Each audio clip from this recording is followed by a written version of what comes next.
Bom dia a todos. Sejam bem-vindos à conferência de resultados da Hidrovias do Brasil, referentes ao quarto trimestre de 2025.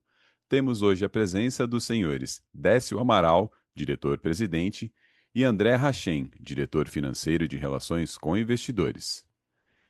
Este evento está sendo gravado e ficará disponível no site de Relações com Investidores da companhia, após os comentários da administração da Hidrovias. Haverá uma sessão de perguntas e respostas.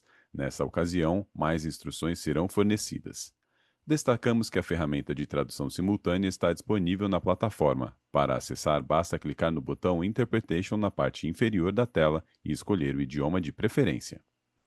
Antes de prosseguir, aproveitamos para reforçar que as declarações prospectivas têm como base as crenças e suposições da administração da Hidrovias e as informações atuais disponíveis para a companhia. Essas declarações podem envolver riscos e incertezas, tendo em vista que dizem respeito a eventos futuros e, portanto, dependem de circunstâncias que podem ou não ocorrer.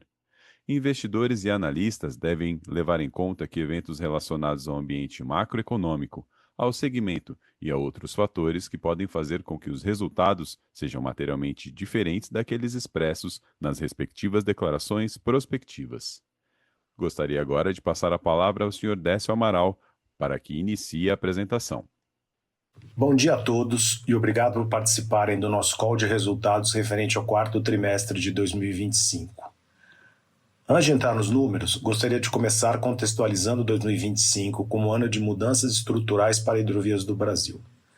Foi um período de profundas transformações que redefiniram nossas bases de governança, capital e ambição de longo prazo. Concluímos o aumento de capital e tivemos a consolidação da Ultrapar como acionista controlador, um passo decisivo para assegurar perenidade societária, fortalecer nossa disciplina estratégica e criar as condições para uma geração de valor sustentável ao longo dos próximos anos.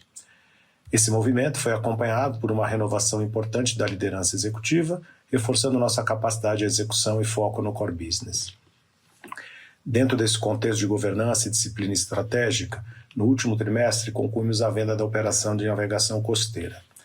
Esse foi um passo relevante na otimização do nosso portfólio, permitindo o redirecionamento de capital e esforços para negócios com maior sinergia operacional, maior retorno e aderência à nossa estratégia de longo prazo. Entramos, portanto, em um novo ciclo da companhia, mais simples, mais disciplinado e orientado à rentabilidade sustentada. Do ponto de vista operacional, 2025 marcou a retomada consistente dos nossos resultados. Superamos pela primeira vez o patamar de 1 bilhão em EBITDA ajustado recorrente, alcançando 1.125 bilhões no ano, com crescimento de 95% frente a 2024.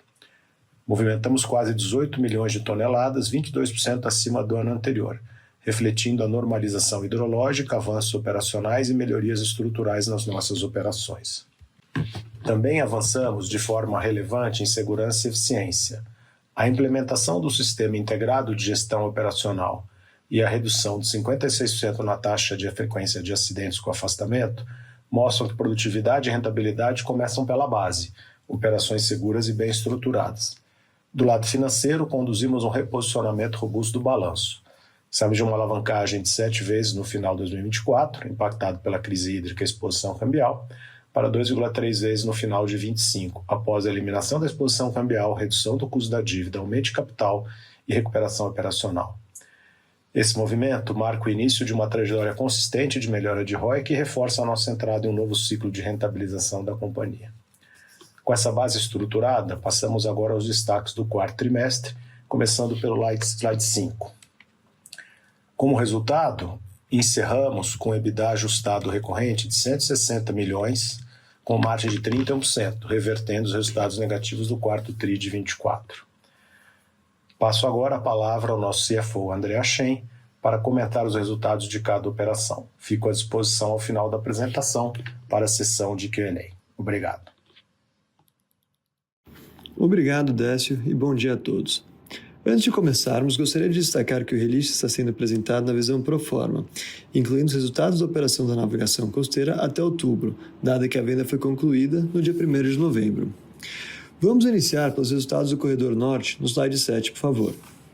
No quarto trimestre, movimentamos 1,8 milhões de toneladas, com EBITDA recorrente de 123 milhões e margem de 54%. revertendo o resultado negativo do mesmo período do ano anterior, refletindo as melhores condições de navegação. No ano, atingimos um volume recorde de 8 milhões de toneladas, destacando a maior participação de grãos, principalmente no rodoviário direto. O EBITDA recorrente foi de 662 milhões em 2025, 43% acima de 2024, com margem de 60%. Olhando agora para o começo de 2026, apesar das boas condições de navegação e das boas perspectivas de safra, estamos enfrentando desafios relevantes na recepção do ETC. O elevado fluxo de caminhões na transportuária, somado ao alto volume de chuvas nas últimas semanas e as interdições decorrentes das obras de asfaltamento, que justamente representam a solução estrutural para esse gargalo, tem impactado o ciclo de recepção e a fluidez operacional. Em função desse contexto, estamos observando resultados inferiores àqueles vistos no mesmo período do ano anterior.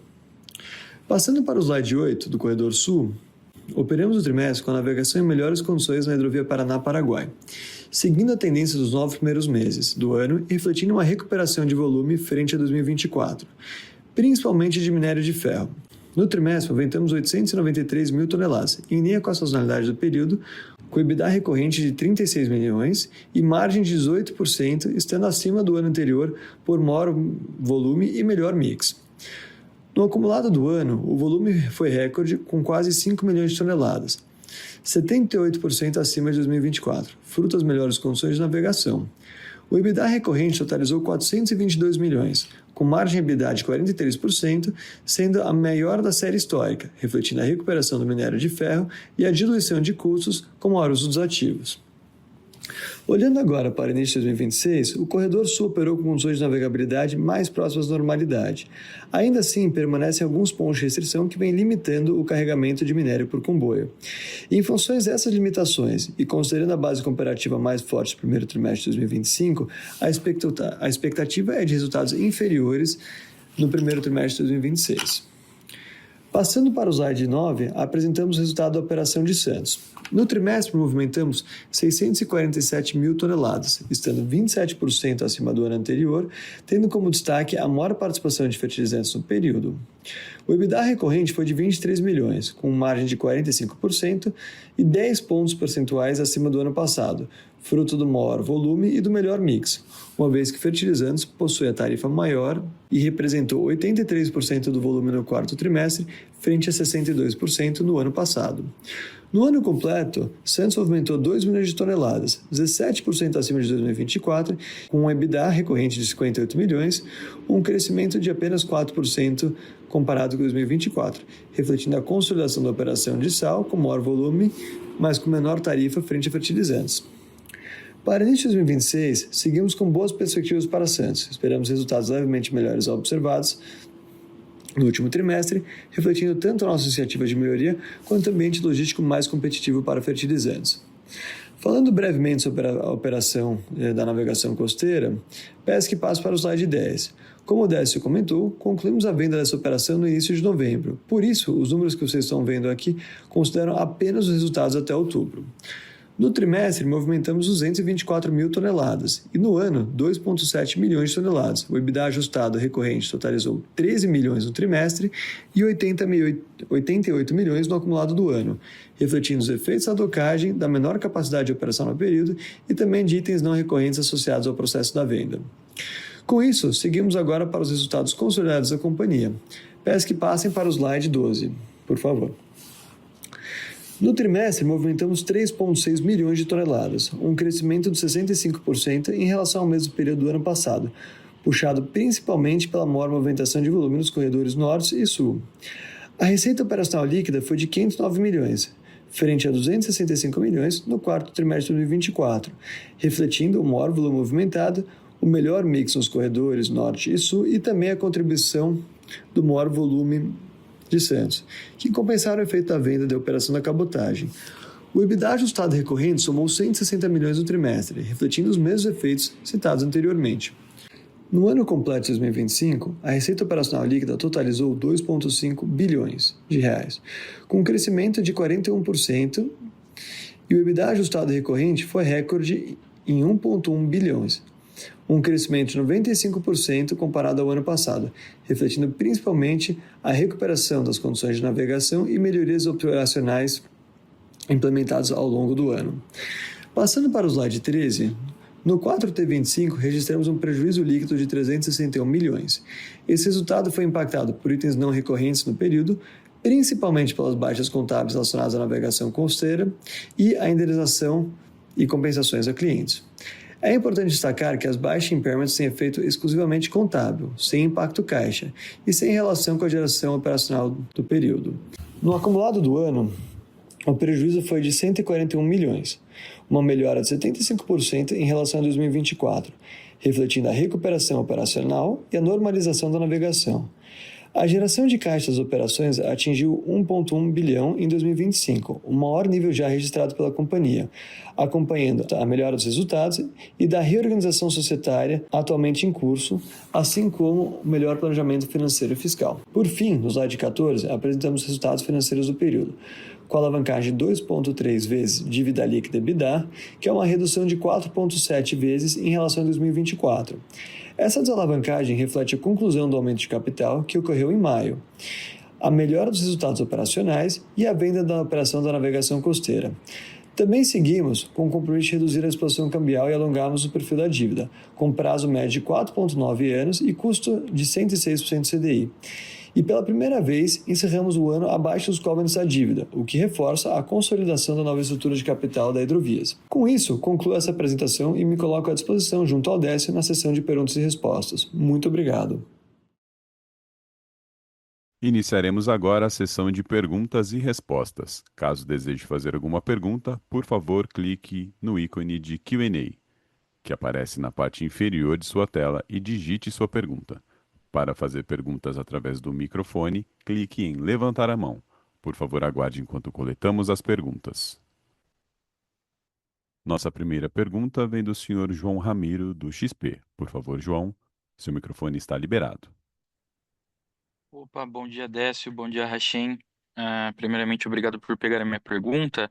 Ah, aqui acho que são dois pontos do nosso lado. Primeiro, abordando o corredor norte aqui, acho que o Rachem comentou essas indenizações para clientes no trimestre de 83 milhões.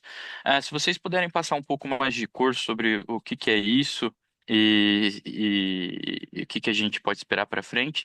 E acho que para 2026 e em diante, o Rachem comentou também da questão da transportuária. A gente tem visto que tem gerado uma pressão significativa no frete rodoviário aqui para essa rota, né? Especialmente Sorriso-Miritituba. A gente queria entender um pouco mais como que isso afeta o posicionamento competitivo da companhia para 2026 em relação a tarifa e volume.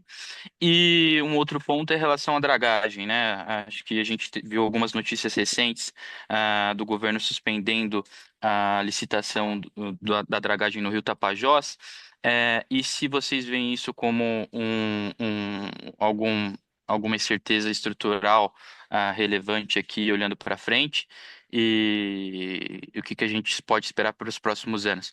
Por fim, acho que eu me estendi aqui, mas a terceira referente à alocação de capital, né? A gente viu a companhia numa trajetória sólida de desalavancagem ao longo de 2025, saindo de 7 vezes no fim de 24 para 2 vezes agora no 4Q25. Se vocês puderem passar um pouco mais como que está o andamento dos projetos modulares, né? Especialmente a Cabra, que está para iniciar agora no meio desse ano, e o tombador flutuante no começo do ano que vem, e se essa maior flexibilidade de balanço traz um conforto para acelerar projetos mais estruturais, como Dobra Tupi, ou até mesmo pagarem mais dividendos olhando para frente. Obrigado, pessoal. Bom dia, João, Décio, obrigado aí pelas perguntas. Eu vou pegar uma parte delas, depois deixo uma parte aí com a Shein, a gente vai se complementando, tá? Falando um pouco ali do assunto da transportuária e da dragagem, né? Acho que a gente já teve a oportunidade de comentar no passado que a solução definitiva da transportuária, que é a construção da nova transportuária, uma via toda asfaltada, mais planejada, está em execução e fica pronta no final desse ano. Então, esse ano é um ano de transição e a gente espera ter uma solução um pouco melhor do que houve no passado. A gente está asfaltando duas das principais ladeiras para que você tenha aí um fluxo melhor e, ao mesmo tempo, iniciamos uma operação de agendamento conjunto entre os principais operadores da região. Isso começou aí a questão de uns 15 dias. Infelizmente, essas obras de asfaltamento atrasaram um pouco em relação ao que a gente queria, então a gente está no início de safra, né, com essas obras em andamento, o que traz ali algumas interrupções de via e o agendamento também no início da operação. Então a gente deve ter um início de ano ainda um pouco complicado por essas questões que eu te falei, mas isso deve ir melhorando ao longo dos meses e ter uma solução definitiva a partir aí do final do ano, início da próxima safra. Sem dúvida, isso traz no curto prazo pressões aí de tarifa na competitividade que você faz entre escoamento norte e escoamento sul. A gente tem sido sensível a isso e tentado aí trabalhar com os clientes para manter a competitividade do nosso corredor. Mas tem uma solução definitiva, estruturante em andamento. Esse é um ano de passagem que a gente vai fazer. Em relação à dragagem, eu tive pessoalmente até em Brasília semana passada, em alguns dos ministérios, na Câmara do Senado, todos ficamos, acho que, desapontados aí com a atitude que o governo tomou, acabando aí por cancelar a dragagem e cancelar o decreto. Mas vamos aí tentar traduzir um pouco isso. Primeiro, o cancelamento do decreto não traz nenhum risco de curto prazo para o projeto de concessão, porque todos os estudos necessários à concessão vão continuar sendo feitos.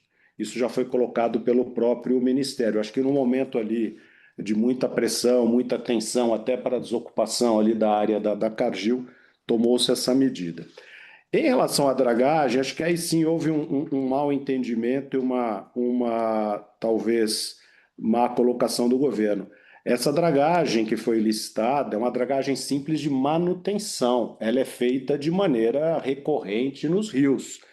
Tanto que na parte do Madeira, que houve dragagem, que também houve, ela não foi cancelada. Né? Então, acho que eu tive lá em Brasília.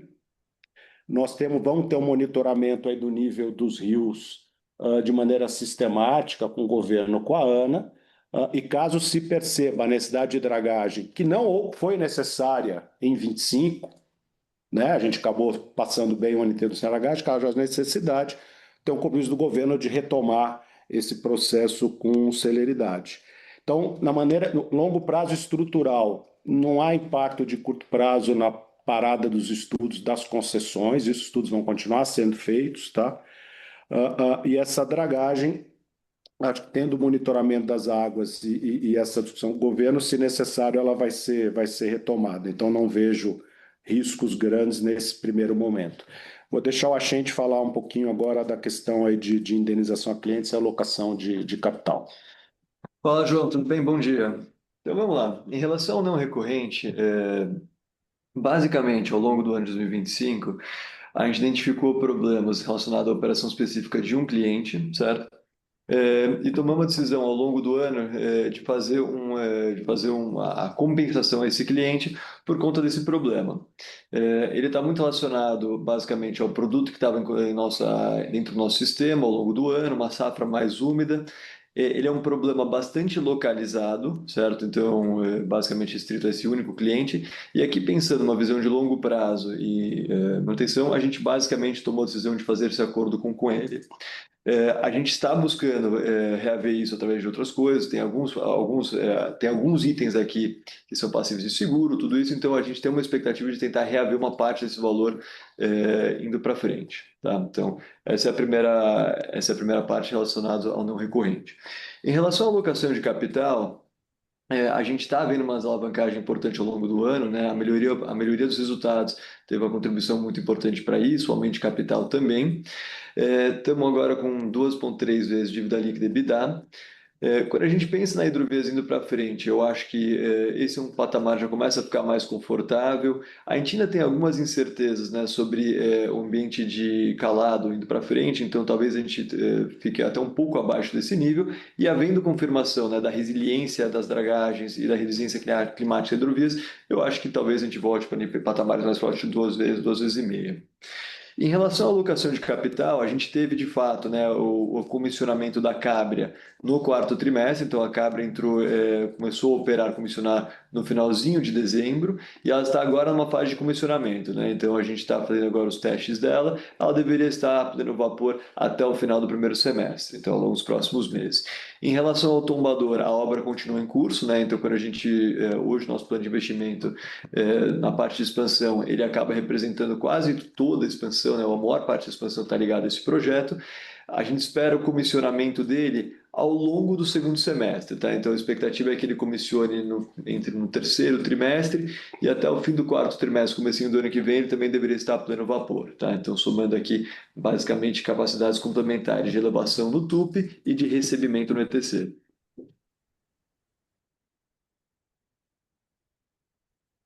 Boa, ficou super claro. Muito obrigado, pessoal. Nossa próxima pergunta vem por escrito do senhor Pedro Tineu, do Itaú BBA. Ele diz: Bom dia a todos. Primeira pergunta: poderiam comentar com mais detalhe os principais drivers para a performance forte de volume no 4T25? Esse deveria ser o novo normal para o 4T, sem considerar a Cabria ainda? A segunda: como os entraves na ETC podem prejudicar os volumes em 2026? Existem formas de contornar esse problema? E se eu puder fazer mais uma, vocês podem dar mais detalhes sobre esse não recorrentes no norte?